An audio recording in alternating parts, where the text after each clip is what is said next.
بسم الله الرحمن الرحيم إذا جاء نصر الله والفتح. السلام عليكم ورحمة الله وبركاته. الحمد لله نحمده ونستعينه من يهده الله فلا مضل له ومن يضلله فلا هادي له وأشهد أن لا إله إلا الله وأن محمدا عبده ورسوله أما بعد. أعوذ بالله من الشيطان الرجيم. إن الله وملائكته يصلون على النبي يا أيها الذين آمنوا صلوا عليه وسلموا تسليما. கண்ணியத்திற்குரிய எல்லாம் வல்ல அல்லாஹுவின் நல்லடியார்களே, இஸ்லாமிய மாதங்களில் மூன்றாம் மாதமான ரபியுல் அவ்வல் மாதத்தினை நாம் அடைந்திருக்கிறோம். இந்த மாதத்திலே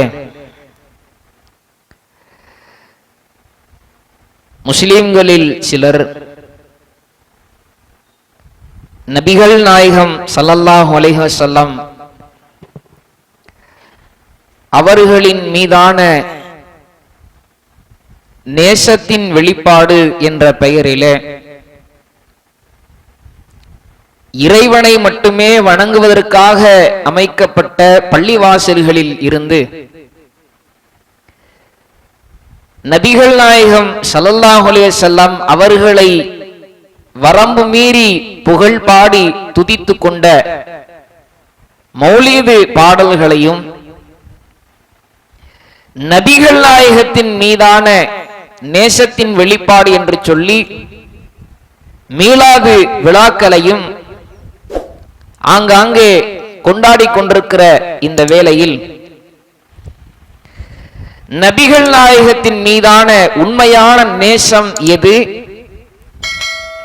பொய்யான நேசம் எது என்ற விளக்கத்தை அறிந்து கொள்வது இப்போதைய காலகட்டத்திற்கு தேவையான ஒரு அவசியமான ஒரு செய்தி. முதலிலே ஒரு விஷயத்தை நாம் புரிய வேண்டும். நபிகள் நாயகம் ஸல்லல்லாஹு அலைஹி வஸல்லம் அவர்களை நேசிப்பதிலே நமக்கு எந்த விதமான கருத்தும் முரண்பாடுகளும் கிடையாது. அத்துணை பேரும் அதைத்தான் சொல்லுகிறோம், நபிகள் நாயகத்தை நேசியுங்கள். பலரும் நம் மீது என்ன விமர்சனம் வைக்கிறார்கள் என்றால், இவர்களுக்கு இவர்களின் அமைப்பில் போடப்பட்டிருக்கிற இந்த விதிமுறைகளை விட, இவர்கள் அமைப்பில் இருக்கின்ற நிர்வாகிகளை விட நபிகள் நாயகத்தை அந்த அளவிற்கு மதிக்க மாட்டார்கள், நேசிக்க மாட்டார்கள் என்ற ஒரு அவப்பழியை, ஒரு விமர்சனத்தை ஆண்டாண்டு காலமாக சொல்லிக் கொண்டே இருக்கிறார்கள். நாம் அப்படியா சொல்லுகிறோம்? நீங்கள் எந்த நபியை நேசிக்க வேண்டும் என்று சொல்லுகிறீர்களோ அதை பன்மடங்கு அதிகமாக நாங்கள் சொல்லுகிறோம், நபியை நேசியுங்கள். நேசிக்க வேண்டாம் என்பது எங்கள் நிலைப்பாடும் அல்ல, நம்முடைய கருத்தும் அல்ல, அதை நோக்கி மக்களை நாம் அழைக்கவும் இல்லை. நபியை நீங்கள் தாராளமாக நேசியுங்கள், உயிருக்கு மேலாக நபியை நேசியுங்கள். இஸ்லாம் கற்றுத்தருகிற இந்த நேசத்தை தான் மக்கள் மத்தியிலே நாம் விதைக்கிறோம். நபியை நேசிக்கிறோம் என்று சொல்லுகிறார்களே, இவர்களுடைய இந்த நேசம் உண்மையானதா? உண்மையாக எப்படி நேசிக்க வேண்டும் என்பதை நான் பிறகு சொல்லுகிறேன். இன்றைக்கு நபியின் மீது ஒரு நேசத்தை உருவாக்கி வைத்திருக்கிறார்களே, இது மார்க்கத்தில் சரியானதா என்ற ஒரு அடிப்படையை நாம் முதலிலே புரிய வேண்டும். ஏன் சரியானதா என்ற கேள்வி என்றால், நபிகள் நாயகத்தின் மீதான இந்த நேசத்தின் வெளிப்பாடு முஸ்லிம் சமூகத்தை இன்றைக்கு எங்கே கொண்டு போய் நிறுத்தியிருக்கிறது என்றால், இறைவனுக்கு சமமான அந்தஸ்தை, இறைவனுக்கு சமமான அந்த மதிப்பை, மரியாதையை, வணக்கத்தை நபிகள் நாயகத்திற்கு கொடுத்துக் கொண்டிருக்கிறார்கள். இங்கதான் நாம முரண்படுறோம். இதைத்தான் வேண்டாம் என்று நாங்கள் பிரச்சாரம் செய்து கொண்டிருக்கிறோம். நபிகள் நாயகம் ஸல்லல்லாஹு அலைஹி வஸல்லம் அவர்கள் சொன்னார்கள், லா துத்திரூனி கமா அத்தத்தின் நஸாரா ஈஸா இப்னு மரியம். மரியமுடைய மகன் ஈசாவை புகழ்ந்ததை போல என்னை நீங்கள் புகழ வேண்டாம். மரியமுடைய மகனான ஈசா அலைஹிஸ்ஸலாத்து வஸ்ஸலாம் அவர்களை எப்படி புகழ்ந்தார்கள், எப்படி புகழ்ந்து கொண்டிருக்கிறார்கள். ஈசா நபி இறைவன் என்று புகழப்படுகிறார். இன்னும் சிலரால் ஈசா இறைவன் அல்ல, இறைவனின் குமாரர், அவர் இறைவனின் பிள்ளை, ஆகவே அவர் ஒரு துணை கடவுள், துணை இறைவன் என்று புகழப்படுகிறார். அவர் அதிசய பிறவி, தந்தையின்றி பிறந்தார், ஆகையினால் அவர் கடவுள் என்கிறார். ஈசா நபி அவர்களை எப்படி வரம்பு மீறி புகழ்ந்து கொண்டிருக்கிறார்களோ அதை குறிப்பிட்டு நபிகளார் சொன்னார்கள், லா துத்திரூனி கமா அத்திரத்தின் நஸாரா ஈஸா இப்னு மரியம். மரியமுடைய மகனை புகழுகிறார்களே அதை போன்று என்னை நீங்கள் புகழ வேண்டாம். என்னை நீங்கள் புகழ்வதாக இருந்தால், என் மீது நேசம் கொண்டு என்னை நீங்கள் புகழ்வதாக இருந்தால், அப்துல்லாஹி வ ரசூல், அல்லாஹ்வுடைய அடிமை என்றும் ரசூல் என்றும் சொல்லுங்கள். இறைவன் என்று என்னை கூப்பிடாதீர்கள், இறைவனுக்கு சமமானவன் என்று அழைக்காதீர்கள். அல்லாஹ்வின் தூதர் அவர்கள் என்னை வரம்பு மீறி புகழ வேண்டாம் என்று சொல்லியிருக்கிற போது, நேசிக்கிறோம் என்ற பெயரிலே இன்றைக்கு நபிகளாரை வரம்பு மீறி புகழுகிறீர்களே, தவறு இல்லையா? பள்ளிவாசலிலே அமர்ந்து படித்துக் கொண்டிருக்கிறார்கள் இன்றைய காலகட்டத்தில். அந்த கஃபாருல் ஹத்தாயா மௌலிது வரிகள் எழுதப்பட்டிருக்கிறது. அந்த கஃபாருல் ஹத்தாயா, எங்கள் பாவங்களை மன்னிப்பவரே. இதுல என்ன தப்பு அப்படின்னு கேட்பாங்க. என் பாவத்தை மன்னிக்கின்ற அதிகாரம் நபிகளாருக்கு இல்லையா? நான் உங்களுக்கு எனக்கு ஒருவர் ஒரு தவறு செய்து விட்டார், ஒரு அநீதம் செய்து விட்டார், மோசடி செய்து விட்டார், எனக்கு துரோகம் செய்து விட்டார், நான் மன்னிக்கல. உங்களுக்கு ஒருவர் துரோகம் செய்தால் நீங்கள் மன்னிக்கல. மனைவி தவறு செய்தால் கணவன் மன்னிக்கிறான், கணவன் தவறு செய்தால் மனைவி மன்னிக்கிறார், பிள்ளைகள் தவறு செய்தால் பெற்றோர்கள் மன்னிக்கிறார்கள். நம்மில் எல்லோருக்கும் மன்னிக்கும் அதிகாரம் இருக்கும்போது எம்பெருமானாருக்கு மன்னிக்கிற அதிகாரம் இருக்காதா? கேள்வியை பார்க்கும்போது ரொம்ப நியாயமா தெரியும், லாஜிக்கலா தெரியும். மன்னிக்கிற அதிகாரம் எல்லோருக்கும் இருக்கிறது தான், ஆனால் மன்னிப்பில் வித்தியாசம் உண்டு. ஒருவன் அல்லாஹ்விற்கு இணை வைக்கின்றான், அந்த பாவத்தை நம்மில் யாரும் மன்னிக்க முடியாது. ஐவேளை தொழுகை தொழாமல் இருக்கிறான், அந்த பாவத்தை நம்மில் யாராலும் மன்னிக்க முடியாது. அல்லாஹ் ஹலாலாக்கியது எல்லாம் ஹராமாக்குகிறான், ஹராமாக்கியது எல்லாம் ஹலாலாக்குகிறான், அந்த பாவத்தை நம்மில் யாரும் மன்னிக்க முடியாது. இதே மன்னிக்கின்ற முடியாது என்கிற இந்த பண்பில் தான் ரசூலுல்லாஹ் இருக்கிறாங்க. நபிகளார் காலத்தில் வாழ்ந்த சில அநியாயக்காரர்கள் தவறு செய்திருப்பார்களே, அதை ரசூலுல்லாஹ் மன்னித்தார்கள் தான். ஆனால் எல்லோருடைய பாவங்களையும், எல்லா பாவங்களையும் ரசூலுல்லாஹ்வால் மன்னிக்க முடியுமா? ஆனால் ரசூலுல்லாஹ் அப்படித்தான் மன்னிப்பார்கள் என்று எழுதி வைத்திருக்கிறீர்களே. அந்த கஃபாருல் ஹத்தாயா, எங்கள் பாவங்களை எல்லாம் மன்னிப்பவரே. வதுனூபில் மூபிகாத், எத்தனை பெரும் பாவத்தை நீங்கள் செய்தாலும் அதை நீங்கள் மன்னித்து விடுவீர்கள். ரசூலுல்லாஹ் அப்படி மன்னிப்பார்களா? மூபிகாத் அப்படின்னு சொன்னா நரகத்திலே மூழ்க செய்கின்ற பாவங்கள் அர்த்தம். நபி ஸல்லல்லாஹு அலைஹி வஸல்லம் சொல்றாங்க, இஜ்தனிபு சபஅல் மூபிகாத், நரகத்திலேயே மூழ்கச் செய்கின்ற 7 கொடிய பெரும் பாவங்கள் உண்டு அப்படின்னாங்க. மூபிகாத் அப்படிங்கிற வார்த்தைக்கு என்ன அர்த்தம்னா கொடிய நரகத்திலே மூழ்கச் செய்கின்ற பாவம் பெரும் பாவம் அர்த்தம். அந்த வார்த்தையை தான் எழுதி வைத்திருக்கிறார்கள். வத்துனூபில் மூபிகாத், எத்தனை பெரும் பாவத்தை, நிரந்தர நரகத்தை பெற்றிருந்தரும் பாவத்தை ஒருவன் செய்தாலும் அதை நபிகளார் மன்னித்து விடுவார்கள் என்று எழுதி வைத்திருக்கிறீர்களே, இது இது இது பாவம் இல்லையா? வரம்பு மீறிய புகழ்ச்சி இல்லையா? இன்னும் நபிகள் நாயகம் ஸல்லல்லாஹு அலைஹி வஸல்லம் அவர்களை வரம்பு மீறி இப்படி புகழ்ந்து கொண்டிருக்கிறது ஒரு பக்கம் இருந்தால், இன்னொரு பக்கத்திலே இறைவனுக்கு சமமாக்குவது. பள்ளிவாசலை பற்றி அல்லாஹ் திருமறையில என்ன சொல்லுகின்றான்? அன்னல் மஸாஜித லில்லாஹ், மஸ்ஜிதுகள் பள்ளிவாசல்கள் அல்லாஹ்விற்குரியன. ஃபலா ததுஉ மஅல்லாஹி அஹதா, அங்கே அல்லாஹ்விற்கு இணையாக வேறு எவரையும் அழைக்காதீர்கள். நபிகளாரை பள்ளிவாசலிலே அழைத்துக் கொண்டிருக்கிறீர்களே, அழைப்பதில் 2 வார்த்தை இருக்குல்ல. பள்ளிவாசலிலே அமர்ந்து நபிகளாரை கூப்பிடுவதில் 2 வார்த்தை உண்டு.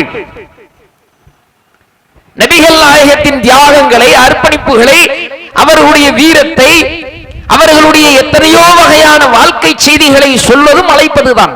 ரசூலுல்லாஹ்வுடைய வாழ்க்கை வரலாற்றை கண்ணுக்கு முன்னால கொண்டாந்து நிறுத்துறோம், அழைப்பு தானே. இந்த அழைப்பு அல்லாஹ் தடுக்கல. ஃபலா ததுஉ மஅல்லாஹ், மஅ அப்படிங்கிற வார்த்தைக்கு என்ன அர்த்தம்னா இணைக்கிறது, சேர்க்கிறது. மஅல்லாஹ், அல்லாஹ்வோடு இணைத்து அழைக்காதீர்கள். அப்படித்தானே கூப்பிடுகிறீர்கள். அல்லாஹ் எப்படி நாம் அழைப்போமோ பிரார்த்தனை வழியாக, அப்படியாக நபிகள் நாயகத்தை அல்லாஹ்விற்கு இணையாக்கி அழைத்துக் கொண்டிருக்கிறீர்களே, பாவம் இல்லையா? ஒரு பக்கத்திலே வரம்பு மீறிய புகழ்ச்சி, இன்னொரு புறத்திலே அல்லாஹ்விற்கு இணையாக்குகிற வார்த்தைகள். இன்னொன்றை சொல்வதாக இருந்தால், மௌலீதை கொண்டு, மீலாதை கொண்டு இந்த சமூகத்திலே நடந்து கொண்டிருக்கிற பல கொடுமைகளை சொல்வதாக இருந்தால், இன்னும் ஒருபடி மேலாக என்ன செய்யறாங்கன்னா, நபிகள் நாயகம் ஸல்லல்லாஹு அலைஹி வஸல்லம் அவர்களுக்கு அல்லாஹ்வுடைய அந்த தனித்தன்மை, ஆற்றல், அவனுடைய சிஃபத்து என்னெல்லாம் இருக்குதோ, அல்லாஹ்வுடைய குத்ரத் என்னெல்லாம் இருக்குதோ, அவற்றையெல்லாம் நபி ஸல்லல்லாஹு அலைஹி வஸல்லம் இடத்திலே ஒப்படைக்கிற வேலைகளையும் செய்றாங்க. அன்த ஷம்சுன் அன்த பத்ருன், அன்த ஷம்சுன் அன்த கமருன், அன்த பத்ருன் அன்த நூரின். சூரியனும் இல்லாமல் போகலாம், சந்திரனும் இல்லாமல் போகலாம், நபியே உன் புகழ் நிலைக்காமல் போகுமா? இதெல்லாம் என்ன நினைச்சுக்கிட்டாங்கன்னா, நபிகள் நாயகத்தின் மீதான நேசம்னு நினைக்கிறாங்க. நேசிக்க வேண்டாம் என்று தோழவில்லை அன்பிற்குரிய தோழர்களே. எனதருமை இஸ்லாமிய சமூகமே, நேசிக்க வேண்டாம் என்று சொல்லவில்லை, தாராளமாக நேசியுங்கள். ஆனால் நீங்கள் செய்து கொண்டிருப்பது உண்மையான நேசமா? போலியான, பொய்யான, இறைவன் தடுத்த பல காரியங்களை செய்துவிட்டு நபிகளாரை நேசிக்கிறோம் என்கிறீர்கள். இது எப்படி நேசமாகும்? நபிகளார் தன் தோழர்களை பார்த்து சொன்னார்கள், உயிருக்கு மேலே நேசிக்கிற சஹாபாக்கள் அல்லவா, நேசத்தின் காரணமாக வழிகட்டு போயிடக்கூடாது. நபி தோழர்களுக்கு அல்லாஹ்வின் தூதர்கள் சொல்லுகிறார்கள், நம்முடைய உம்மத்திற்கு சொல்ல வேண்டிய முக்கியமான செய்தி என்று ரசூலுல்லாஹ் உணர்ந்து சொல்றாங்க. லா தஜ்அல் கப்ரி ஈதா, என்னுடைய கபரை ஈது கொண்டாடுகிற இடமாக ஆக்கிவிடாதீர்கள். பெருநாள் கொண்டாடுகின்ற, விழா கொண்டாடுகின்ற இடமாக என் கபறுகள் மாற்றப்படக்கூடாது. அல்லாஹ்வின் தூதர் நபிகள் பெருமகனாரின் எவ்வளவு தெள்ளத் தெளிவான அறிவுரைகள் பாருங்க. ரசூலுல்லாஹ் முன்னாடி கணிக்கிறாங்க, உயிரை விட்டு நேசிக்கிற சஹாபாக்கள்.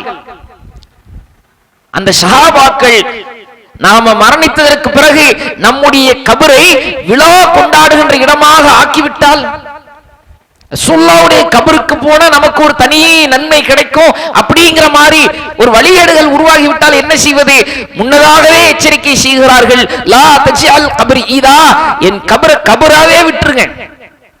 அங்க வந்து விழா எடுக்கிறேன், கொடியேத்துறேன், சந்தனம் பூசுறேன், போர்வை போத்துறேன்னு ஒரு வயலும் வந்துடக்கூடாது என்று அல்லாஹ்வின் தூதரவர்கள் எவ்வளவு தெளிவான பல அறிவுரைகளை சொல்லியிருக்கிறார்கள். அப்படி என்றால் நபிகளாரை நேசிப்பதிலே பொய்யான போலியான இந்த நேசங்களை அல்லாஹ்வின் தூதரவர்கள் ஒரு நாளும் விரும்பவில்லை. போலியான காரியத்தை தான் நீங்கள் நேசம் என்று நம்புகிறீர்கள். நபிகளாரை உண்மையாக நேசிப்பது என்றால் என்ன தெரியுமா? திருமறையிலும் ஹதீஸ்களிலும் ரசூலுல்லாஹ்வின் மீதான நேசம்னா எது அப்படிங்கறத நிறைய செய்திகள் சொல்லப்பட்டிருக்கிறது. ஒவ்வொன்றாக பாருங்கள். சூரத்து தௌபா 9வது அத்தியாயத்தினுடைய 24வது வசனம் அல்லாஹ் சொல்லுகிறான், நபியே நீங்கள் சொல்லுங்கள், குல் இன்கான ஆபாவுக்கும், ஒருவருக்கு அவருடைய பெற்றோர்களை விட, அப்னாவுக்கும் அவர்களுடைய பிள்ளைகளை விட, இஹ்வானுக்கும் அவர்களின் உடன் பிறந்தவர்களை விட, அஸ்வாஜுக்கும் அவர்களின் துணைவியரை விட, அஷீரத்துக்கும் நீங்கள் திரட்டிய செல்வங்கள், அம்வாலு நிக்தரஃப்துமூஹா வத்திஜாரத்துன் தக்ஷௌன கஸாதஹா, நஷ்டம் ஏற்பட்டு விடக் கூடாது என்று அஞ்சுகிற உங்கள் வியாபாரங்கள், நீங்கள் கட்டிய வீடுகள், எல்லாத்தையும் அல்லாஹ் சொல்லிட்டு அஹப்ப இலைக்கும் மினல்லாஹி வ ரசூலிஹி வ ஜிஹாதின் ஃபீ சபீலிஹி, அல்லாஹ்வையும் அல்லாஹ்வின் தூதரையும் அல்லாஹ்வின் பாதையில் ஜிஹாது புரிவதையும் விட பெரியதாக நேசத்திற்குரியதாக இருந்தால் ஃபதரப்பசு ஹத்தா யஅதி அல்லாஹு பி அம்ரிஹ், அல்லாஹ்விடம் இருந்து அவர்களுக்கு ஒரு கட்டளை வரும், அதுவரைக்கும் எதிர்பார்க்க சொல்லுங்கள். வல்லாஹு லா யஹ்தில் கௌமல் ஃபாசிகீன், அநியாயக்காரன் அநியாயம் செய்யும் கூட்டத்திற்கு அல்லாஹ் என்றும் உதவி புரிய மாட்டான். இந்த வசனத்தை நல்லா கவனிச்சு பாருங்க. அல்லாஹ்வை அல்லாஹ்வின் தூதரை எப்படி நேசிக்கணும்னு அல்லாஹ் சொல்றான். பெற்றோரை விட, பிள்ளைகளை விட, உடன் பிறந்தவர்களை விட, துணைவியரை விட, உங்களுடைய வியாபாரத்தை விட, நீங்கள் கட்டிய வீடுகளை விட, அல்லாஹும் அல்லாஹ்வின் தூதரும் அவன் பாதையில் யுத்தம் புரிவதும் மேலாக இல்லாவிட்டால், ஹத்தா கவனமாக கேட்டுக்கொள்ளுங்கள், ஃபதரப்பசு ஹத்தா யஅதி அல்லாஹு பி அம்ரிஹ், அல்லாஹ்விடம் இருந்து அவர்களுக்கு ஒரு கட்டளை இறங்க போகிறது. என்ன கட்டளை வரும்? அல்லாஹ்வை தூதரை நேசிக்காதவனுக்கு அல்லாஹ்விடமிருந்து என்ன கட்டளை வரும்? இறைவனுடைய கோபம் இறங்கும், இறைவனுடைய லஅனத் இறங்கும், அல்லாஹ்வுடைய அருட்கொடைகள் நின்று போய் பல வறுமைகளும் சோதனைகளும் இறங்கும். இதுதானே. அப்ப இறை தூதரை எப்படி நேசிக்கணும்னா, தாயை விட, தகப்பனை விட, பிள்ளைகளை விட, உங்கள் வியாபாரத்தை விட இந்த இறை தூதரை நேசிக்கணும்ங்கிற செய்தியை அல்லாஹ் இந்த வசனத்துல சொல்றான். நபிகள் நாயகம் ஸல்லல்லாஹு அலைஹி வஸல்லம் அவர்கள் இவை எல்லாவற்றையும் விட நேசத்திற்குரியவர் என்று திருமறையினுடைய இந்த வசனம் நமக்கு சொல்லுகிறது. அதே மாதிரி 33வது அத்தியாயத்தினுடைய 6வது வசனத்தை அல்லாஹ் சொல்லுகின்றான், அந்நபியு அவுலா பில் முஃமினீன் மினல் அன்ஃபுஸிஹிம் வ அஸ்வாஜுஹு அமாதஹும், நம்பிக்கை கொண்டவர்களுக்கு, இறை நம்பிக்கையாளர் ஈமான்தாரிகளுக்கு தங்களை விட இந்த முஹம்மது தான் முன்னுரிமை பெற்றவர். ஒரு மூமின் எப்படி இருக்கணும் தெரியுமா? நம்மை விட நான் உயிருக்கு மேலாக என் இறை தூதரை நேசிக்கிறேன் என்று வாழ வேண்டும்ங்கிற செய்தியை அல்லாஹ் இந்த வசனத்திலேயும் சொல்லுகிறான். அப்போ ரசூலுல்லாஹ்வின் நேசம் எப்படி இருக்கணும்ங்கிறத இறைவனுடைய இந்த வார்த்தைகளை நீங்கள் பாருங்க. அல்லாஹ்வுடைய தூதரவங்களும் சொல்றாங்க. சஹீஹுல் புகாரியிலே பதிவு செய்யப்பட்டிருக்கிற 14வது நபிமொழி, அன் அபீ ஹுரைரா ரலியல்லாஹு அன்ஹு அன்ன ரசூலுல்லாஹி ஸல்லல்லாஹு அலைஹி வஸல்லம், அபூ ஹுரைரா ரலியல்லாஹு அன்ஹு அவர்கள் சொல்லுகிறார்கள், ஃபவல்லதி நஃப்ஸி பியதிஹி லா யுமினு அஹதக்கும் ஹத்தா அகூன அஹப்ப இலைஹி மின் வாலிதிஹி வ வலதிஹி, ஒருவன் இறை நம்பிக்கையாளனாக ஆக மாட்டான். எப்போது என்றால் தன்னுடைய தந்தையரையும் தன்னுடைய பிள்ளைகளையும் விட இந்த நபியை நேசிக்காதவன் இறை நம்பிக்கையாளனாக ஆக மாட்டான். நீ இறை நம்பிக்கையாளனாக இருக்க வேண்டும் என்றால் உன் தந்தையரையும் பிள்ளையரையும் விட நபிகளாரை நேசிக்க வேண்டும் என்று அல்லாஹ்வின் தூதர் நபி ஸல்லல்லாஹு அலைஹி வஸல்லம் அவர்கள் சொல்லுகிறார்கள். அதே போன்று அல்லாஹ்வின் தூதர் அவர்கள் சொன்னதாக இன்னொரு ஹதீஸை பாருங்கள். சஹீஹுல் புகாரியிலே பதிவு செய்யப்பட்டிருக்கிற 16வது நபி மொழி. அல்லாஹ்வுடைய தூதர் அவங்க சொல்றாங்க, 3 விஷயங்கள் எவரிடம் 3 தன்மைகள் அமைந்து விட்டதோ அவர் ஈமானின் சுவையை உணர்ந்து விட்டார். யாரிடத்திலே 3 தன்மைகள் அமைந்திருக்கிறதோ அவர் ஈமானுடைய சுவையை உணர்ந்து விட்டார், சுவைத்து விட்டார் என்று ரசூலுல்லாஹி ஸல்லல்லாஹு அலைஹி வஸல்லம் அவர்கள் சொல்லிவிட்டு அந்த 3ல் ஒரு செய்தியை சொல்லுகிறார்கள். அல்லாஹ்வும் அவன் தூதரும் ஒருவருக்கு மற்ற எல்லாவற்றை விடவும் அதிகம் நேசத்திற்குரியவராக இருக்கணும். உலகத்தை எதை கொண்டாந்து நிறுத்தினாலும் சரி, எனக்கு அல்லாஹ் ரசூல் தான் ஃபர்ஸ்ட் அப்படின்னு ஒருவரிடத்தில் இந்த தன்மை அமைந்து விட்டால் அவர்தான் ஈமானின் சுவையை சுவைத்தவர் என்று அல்லாஹ்வுடைய தூதர் நபி ஸல்லல்லாஹு அலைஹி வஸல்லம் சொல்றாங்க. இந்த வசனங்களையும் ஹதீஸுகளையும் நீங்கள் ஒரு நிமிடம் கவனித்து பாருங்கள். இறை தூதரை நேசிப்பது என்றால் எது? உலகத்தில் உள்ளதை விட, தன்னுடைய உறவினர்களை விட, உடன் பிறந்தவர்களை விட, ஏன் தன் உயிரையும் விட மேலாக உத்தம நபி அவர்களை நேசிக்க வேண்டும் என்று இந்த செய்திகள் நமக்கு சொல்லலையா? அப்ப அவர்களை நேசிக்கணும்ங்கிற விஷயத்தை அல்லாஹ் குர்ஆன்ல நமக்கு சொல்லி தர்றான். சஹாபாக்களுடைய வாழ்க்கையை நீங்க பாருங்க. ரசூலுல்லாஹ்வோடு வாழுகிறார்கள். வாழ்ந்த அந்த நபி தோழர்கள், நபி தோழியர்கள் அல்லாஹ்வின் தூதரை எந்த அளவிற்கு நேசித்தார்கள் என்று நம்ம பார்த்தா எத்தனையோ பல செய்திகளை பார்க்க முடியும். நபிகள் நாயகம் ஸல்லல்லாஹு அலைஹி வஸல்லம் அவர்கள் காலத்துல ஒரு யுத்தம், கைபர் அப்படிங்கிற ஒரு போர் நடக்குது. அந்த யுத்தம் நடக்கிற முந்தைய நாளில் அல்லாஹ்வுடைய தூதரும் ஒரு அறிவிப்பு செய்றாங்க.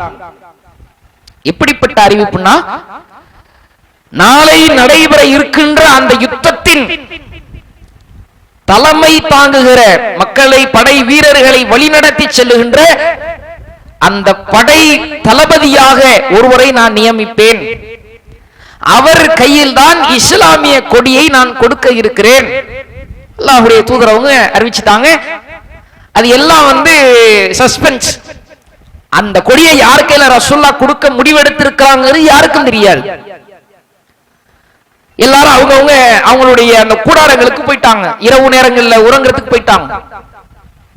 எல்லோருடைய உள்ளத்திலேயும் ஒரு செய்தி, அந்த கொடியை நபிகளார் யார் கையில் கொடுப்பார்கள்? அது நம்முடைய கையில் கொடுத்தா நல்லா இருக்குமே, நம்ம கையில தந்தா நல்லா இருக்குமே, நம்மை இந்த படைக்கு தலைவராக தளபதியாக நியமித்தால் சிறப்பாக இருக்குமே என்ற அந்த எதிர்பார்ப்பிலேயே சில சஹாபாக்கள் இருக்கிறாங்க. பின்னால இந்த சம்பவம் எல்லாம் நடந்து முடிந்ததற்கு பின்னால் உமர் ரலியல்லாஹு அன்ஹு அவர்கள் கூட சொல்லுகிறார்கள், அந்த பொறுப்பிற்கு நான் ஆசைப்பட்டேன். ஒரு பொறுப்பை கேட்டு வாங்க கூடாது, பொறுப்புக்கு ஆசைப்படக்கூடாது. நபிகளார் கொடுப்பதாக சொன்னார்களே, அந்த பொறுப்புக்கு நான் ஆசைப்பட்டேன் அப்படின்னாங்க. அதிகாலை விடுகிறது, சஹாபாக்கள் ரசூலுல்லாஹ்விடத்தில் நிற்கிறாங்க. அல்லாஹ்வுடைய தூதர் அவர்களின் கண் ஒருவரை தேடுகிறது. அந்த சபையில யாரையோ ஒருவரை தேடுறாங்க இந்த கொடியை கொடுக்கிறதுக்கு. யாரை தேடினார்கள் என்றால் அலி ரலியல்லாஹு அன்ஹு அவர்களை தேடுறாங்க. அலி ரலியல்லாஹு அன்ஹு அவர்கள் அந்த சபையில இல்ல. கேக்குறாங்க, அலி ரலியல்லாஹு அன்ஹு அவர்கள், அவங்களை கூப்பிடுங்க. அப்போ சஹாபாக்கள் சொல்றாங்க, அல்லாஹ்வுடைய தூதரே, அவருக்கு கண்ணில ஒரு வலி ஏற்பட்டிருக்கிறது, அவர் ஓய்வெடுக்கிறார், அவர் கூட்டிட்டு வாங்கன்னு சொல்லி ஆள் அனுப்புறாங்க. அலி ரலியல்லாஹு அன்ஹு அவர்கள் அழைத்து வந்ததற்கு பிறகு அல்லாஹ்வுடைய தூதர் அவர்கள் தன்னுடைய உமிழ் நீரை எச்சிலை கொண்டு அலி ரலியல்லாஹு அன்ஹு அவர்களின் கண்ணிலே எங்கே வலி இருந்ததோ அந்த வலியுள்ள பகுதியில் தடவி விடுகிறார்கள். இதற்கு முன்பு வலியே இல்லாததை போல அது மாறி விடுகிறது. அல்லாஹ்வுடைய அற்புதம், ரசூலுல்லாஹ் செய்த அற்புதம் அல்ல, அல்லாஹ்வுடைய அற்புதம் ரசூலுல்லாஹ்வை கொண்டு அங்கே நிகழ்த்தப்பட்டது. ரசூலுல்லாஹி ஸல்லல்லாஹு அலைஹி வஸல்லம் அவர்கள் அந்த இஸ்லாமிய படையின் கொடியை, போரை வழி நடத்துகின்ற கொடியை அலி ரலியல்லாஹு அன்ஹு அவர்கள் கையில கொடுக்கிறாங்க. சஹாபாக்கள் எந்த அளவிற்கு அல்லாஹ்வுடைய தூதரை, நபிகளாரை நேசித்திருந்தார்கள் என்று பாருங்கள். ஒருவருக்கு பொறுப்பு கிடைக்கும் அப்படின்னா நேசிப்பாங்க தான். நான் ஒரு பெரிய கட்சி துவங்கி வச்சிருக்கிறேன், அதுல பல பொறுப்புகளுக்கு ஆட்களை சேர்த்து கொண்டிருக்கிறேன். மாநில நிர்வாகிகள் பொறுப்பு, மாவட்ட நிர்வாகிகள் பொறுப்பு, மாவட்ட செயலாளர்கள் பொறுப்பு, அப்படின்னு பல பொறுப்புகளுக்கு ஆள் எடுத்துக்கிட்டு இருக்கிறேன். அப்ப என்ன செய்வாங்கன்னா, பலர் போட்டி போட்டு கொண்டு அந்த பதவிகளுக்கு அந்த பதவிக்கு வரணுங்கிறதுக்காக போட்டி போட்டு வருவாங்க. இவர் மேல உள்ள நேசத்திலும் வருவாங்க, அந்த பதவியின் மீதான ஆசையிலும் வருவாங்க. இப்ப ரசூலுல்லாஹ்வின் மீது கொண்டிருந்த அந்த நேசத்துல எந்த பொறுப்புக்கு வர்றாங்க தெரியுமா? போரை வழிநடத்தும் தலைவரான பொறுப்புக்கு வர்றாங்க. யாருக்காக? போருன்னா ஒரு மாநாடு நடத்துற மாதிரியா, பொதுக்கூட்டம் நடத்துற மாதிரியா, ஆர்ப்பாட்டம் போராட்டம் நடத்துற மாதிரியா? எங்கிருந்து எவன் தாக்குவானே தெரியாது, எந்த வகையில் உயிர் போகும்னு சொல்ல முடியாது. அவ்வளவு கண்ணுக்கு எதிரே பல யுத்தங்களையும் அதில் வெட்டப்படுகின்ற காட்சிகளையும் பார்த்த இந்த சஹாபாக்கள் அல்லாஹ்வின் தூதரிடத்துல போட்டி போட்டு ஆசைப்பட்டு கேட்கிறாங்க. கொடுக்கிற ரசூலுல்லாஹ்விடத்துல மனம் வந்து வாங்கிக்கிறாங்க. அப்படின்னா என்ன காரணம்? எனக்கு உயிர் போனாலும் பரவாயில்லை, என் தூதரின் மீதான நேசம் தான் முக்கியம் என்று சஹாபாக்கள் அல்லாஹ்வின் தூதர் அவர்கள் மீது கொண்டிருந்த அந்த நேசத்தின் வெளிப்பாடை இந்த சம்பவம் காட்டுகிறது. இது மட்டுமல்ல, இன்னும் ரசூலுல்லாஹ்வை எந்த அளவிற்கெல்லாம் சஹாபாக்கள் நேசித்தார்கள் என்ற இன்னொரு செய்தியை பாருங்கள். அன்ன ரஜுலுன் சஅல நபிய ஸல்லல்லாஹு அலைஹி வஸல்லம், ஒரு மனிதர் அல்லாஹ்வின் தூதரிடத்தில் வந்தார். அன்சாதி ஃபகால, அல்லாஹ்வின் தூதரிடத்தில் கேட்கின்றார், அல்லாஹ்வின் தூதரே, அனிசாதி ஃபகால மத்தஷாஅ, இந்த கியாமத் நாள் உலக அழிவு நாள் வரும்னு சொல்றீங்கல்ல, அதுக்கு இன்னும் எவ்வளவு நாள் இருக்கு, எப்ப வரும் அப்படின்னு கேட்கிறார். மறுமையை பத்தி அவர் கேட்கிறார். அல்லாஹ்வுடைய தூதர் அவங்க கேட்கிறாங்க, மாதா அழ்தர்த லஹா கால, மர்ம வரணும்னு நீங்க ஆசைப்படுறீங்களோ, அதுக்கு என்ன பண்ணி தயாரிச்சு வச்சிருக்கிற? உங்ககிட்ட என்ன ஏற்பாடு இருக்குது? மறுமை வருது சரி, ஒருவேளை இன்றைக்கு மறுமை ஏற்பட்டு விட்டால் உங்ககிட்ட என்ன சேமிப்பு, என்ன வச்சிருக்கிற? அந்த மனிதர் சொல்லுகின்றார், லா ஷைஅ இல்லா அன்னி அஹப்பல்லாஹு வ ரசூலிஹி ஸல்லல்லாஹு அலைஹி வஸல்லம், நான் என்ன வச்சிருக்கேன்னா அல்லாஹ்வையும் அல்லாஹ்வின் தூதர் மீதான நேசம் மட்டும்தான் வச்சிருக்கிறேன், அதை தவிர்த்து வேற எதுவும் இல்லை. அப்ப ரசூல் ஸல்லல்லாஹு அலைஹி வஸல்லம் சொல்றாங்க, அன்த மஅமன் அஹ்பப்த கால, நீ யாரை நேசிக்கிறாயோ அவர்களோடு சொர்க்கத்தில் இருப்பாய். அவருக்கு என்ன ஆசை பாருங்க, நான் அல்லாஹ் ரசூலை நேசிக்கிறேனே, எப்ப எனக்கு அந்த சொர்க்கம் கிடைக்கும், மறுமை வந்தாலும் பரவாயில்லை என்று எதிர்பார்க்கிறார். மறுமை வர்றது சாதாரணமா? மறுமை நாளுடைய கொடுமைகளை பற்றி அல்லாஹ் திருமறையில் எப்படி வர்ணிக்கிறான்? சூரத்துல் ஹஜ் 22வது அத்தியாயத்தினுடைய முதல் 2 வசனங்களை எடுத்து படித்து பாருங்கள். இன்ன ஸல்ஸலத்த ஷாஅத்தி ஷைஉன் அலீம், அன்றைய நாளில் ஏற்படுகின்ற அந்த நடுக்கம் மிக பயங்கரமாக இருக்கும். அவ்வளவு பயங்கரம், கொடுமைகள் நிறைந்த அந்த நாளை, அந்த நேரத்தை எப்ப வரும்னு ஒருத்தர் எதிர்பார்க்கிறார். ஏன் தெரியுமா? நபிகளாரை நான் நேசிக்கிறேன் அல்லவா, அந்த நேசத்தின் வெளிப்பாடாக நான் ரசூலுல்லாஹ்வோடு மறுமையில் சொர்க்கத்தில் ஒன்றாக இருப்பேனே, அந்த சுகத்தை அனுபவிக்க. இது வல்லவா நேசம். இப்படியாக நேசத்தை பேண வேண்டும். ரசூலுல்லாஹ் சொல்லித் தந்த ஒவ்வொரு சுன்னாக்களையும் கடைபிடிப்பதில் அல்லவா நேசம். அல்லாஹ்வுடைய தூதர்கள் சொல்லி தந்த சுன்னாக்கள் இன்றைக்கு எத்தனை பேரிடத்தில் உயிரோடு இருக்கிறது? மீசையை கத்தரியுங்கள், தாடியை வளருங்கள் என்றார்கள். ரசூலுல்லாஹ் சொல்லி தந்த சுன்னாவா இல்லையா? சுன்னத்துல் ஜமாத்தில் நாங்கள் முத்தவல்லிகள், நாங்கள் நிர்வாகிகள், நாங்கள் உறுப்பினர்கள், நாங்கள் தான் இந்த பள்ளிவாசலை கட்டி நிர்வாகம் செய்து கொண்டிருக்கிற கமிட்டியாளர்கள் சொல்ற அத்தனை பேர் முகத்திலே பார்த்தால் தாடியை நல்லா மலிச்சிட்டு மீசையை வச்சிருப்பாங்க. கேட்டா நாங்க ரசூலுல்லாஹ்வை நேசிக்கலையாமாங்க. இதுவா நேசம்? எத்தனையோ அனாச்சாரமான திருமணங்களிலே அமர்ந்து கொஞ்சம் கூட மார்க்கத்தை பற்றி சிந்தனை இல்லாமல் விதத்தான அனாச்சாரமான திருமணங்களிலே பங்கேற்கிற முஸ்லிம்களை பார்த்து கேட்கிறேன், இதற்கு பெயர் நேசமா? அந்நிக்காஹு மின் சுன்னா, நிக்காஹ் என்பது என்னுடைய சுன்னா. ஃபமன் ரகிப அன் சுன்னதி ஃபலைஸ மின்னி, யார் என் சுன்னாவிற்கு மாறாக நடக்கிறாரோ அவர் என்னை சார்ந்தவர் இல்லை என்று நபிகளார் திட்டவட்டமாக அறிவித்தார்களே. ரசூலுல்லாஹ்வுடைய சுன்னத்தை எல்லாம் புறக்கணித்து ஒரு திருமணம் நடக்கிறது. அந்த திருமணங்களிலே கலர்ந்து சாப்பிட்டு வந்துவிட்டு இன்றைக்கு பேசுகிறார்கள், நாங்கள் மௌலீதை ஓதி நபிகளாரை நேசிக்கிறோம். எது நேசம்? வியாபாரத்திலே நேர்மை இல்லை, கொடுக்கல் வாங்கலில் உண்மை இல்லை, எத்தனையோ வார்த்தைகளில் அமானிதங்களை பேணி பாதுகாக்காமல் ரகசியமாக சொல்லப்பட்ட செய்திகள் எல்லாம் ஊர் முழுக்க பரப்புவது. ரசூலுல்லாஹ் சொல்லி தந்த பண்புகளிலேயும் அமல்களிலேயும் சட்டங்களிலேயும் நம் வாழ்க்கையில் சிலதை கடைபிடிக்கின்றோமா?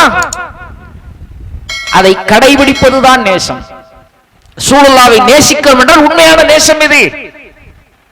மௌலீது ஓதுவதும் மீலாது கொண்டாடுவதும் நபிகளாரை வரம்பு மீறி புகழ்வதும் கவிதைகள் பாடுவதும் அல்ல, அது நேசம் கிடையாது. போலியாக நேசம் என்று உங்களுக்கு சொல்லித் தரப்பட்டிருக்கிறது, அதையும் நம்பி நீங்கள் ஓதிக்கொண்டிருக்கிறீர்கள், படித்துக் கொண்டிருக்கிறீர்கள். உண்மையாக நேசிப்பது என்றால் தன்னுடைய உயிருக்கு மேலாக இந்த நபியை நேசிக்கிறேன் என்று சொல்லுங்கள். என் உயிரே போனாலும் பரவாயில்லை, நபியின் சுன்னா ஒரு பக்கம், என் கழுத்திலே கத்தி ஒரு பக்கம், நீ எதை கடைபிடிப்பாய்? உயிர் வேண்டுமா, உன் இறை தூதர் வேண்டுமா என்று கேட்டால் என் இறை தூதர் தான் வேண்டும் என்று சொல், அதுதான் உண்மையான நேசம். உயிர் வாழும் காலகட்டத்தில் எல்லாம் ரசூலுல்லாஹ் சொல்லி தந்த ஒவ்வொரு சுன்னாக்களையும் கடைபிடித்துப்பார், அது உண்மையான நேசம். இஸ்லாம் சொல்லித் தருகிற உண்மையான நேசத்தையே மறந்துவிட்டு அதை தூர தள்ளிவிட்டு பொய்யாக நீங்கள் ஒன்றை உருவாக்கி ஒரு வணக்கத்தை செய்து அதை நேசம் என்று சொல்லுகிறீர்களே, இது எந்த வகையில் நியாயம்? அல்லாஹ்வின் தூதர் அவர்கள் சொன்ன ஒரு எச்சரிக்கையை சொல்லிக் கொள்கின்றேன்.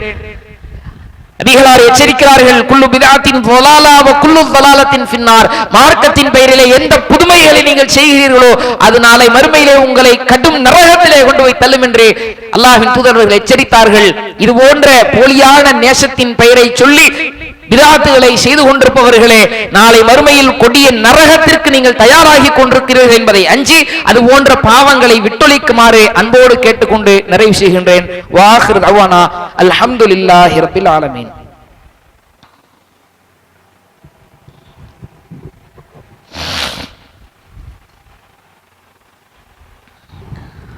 அன்பிற்குரிய சகோதர சகோதரிகளே, அல்லாஹ்வுடைய பேரருளால் நம்முடைய ஜமாத்தின் சார்பாக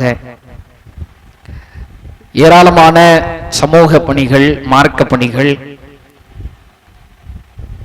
தொடர்ச்சியாக அல்லாஹ்வுடைய உதவியை கொண்டு நாம் செய்து கொண்டிருக்கிறோம்.